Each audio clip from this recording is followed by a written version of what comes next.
Жастарды кітап оқуға баулу маңызды. Байзақ ауданы Ботамойнақ ауылында Сыдық Абыланов атындағы мектепте оқушылар арасында әжемнің ертегілеріне саяхат тақырыбында танымдық сағат және біртұтас тәрбие бағдарламасы аясында балалар кітапханасы жобасы бойынша "Мен ата-анаммен кітап оқимын" атты байқау өткізілді. Жиын аясында халық ағартушысы Бари Алтынсариннің өрмекші құмырсқа қарлығаш мысалы оқылды. Ақжаулықта жерлердің ертесінен бастау болған іс-шара ата-аналар мен мектеп арасында жайлы ортақ қалыптастырып, оқушылардың кітап оқуға деген құштарлығын арттыру мақсатында ұйымдастырылды. Ботамойнақ ауылдық округі аналар алқасының төрағасы Нәсіпкүл Ахметова көпшілікті осы бастамаға атсалысуға шақырды. Ауылымызда 2 мектеп, 4 балабақша бар. Аптасына бір реттен әрқайсысына ертегі айтуға барып тұрамыз.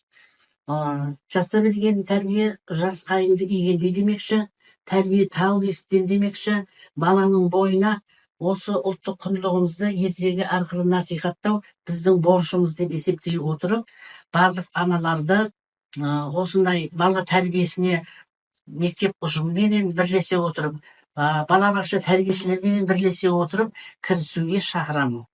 Сондай-ақ іс-шара 5-ші, 6-ші, 7-ші сынып оқушылары мен ата-аналары арасында өткізілген байқаумен жалғасты. Қатысушылар Бауыржан Момышұлының Ұшқания повесі бойынша өзара бәсекеге түсті. 11 топ қатысқан байқау 2 кезеңнен құралды. Алғашында аталмыш шығарма аясында ұяшықтарда жасырылған сұрақтарға жауап берілді. Ал екінші айналымда 20 сұрақтан тұратын тест тапсырмалары ұсынылды. Шартты орындауға қатысушыларға 15 минут уақыт бөлінген. Сайыс қорытындысы бойынша Гүлсәдік Қасымова жеңімпаз деп танылды.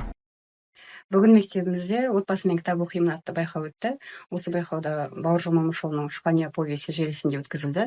Онда берілген тапсырмаларды орындау арқылы біз бүгінгі бас жүлдені иеленіп отырмыз. Өте қуаныштымыз. Біз алға бұл бас жүлдеге жетуде оңайға соққан жоқ, бірақ біз өз мақсатымызға жеттік.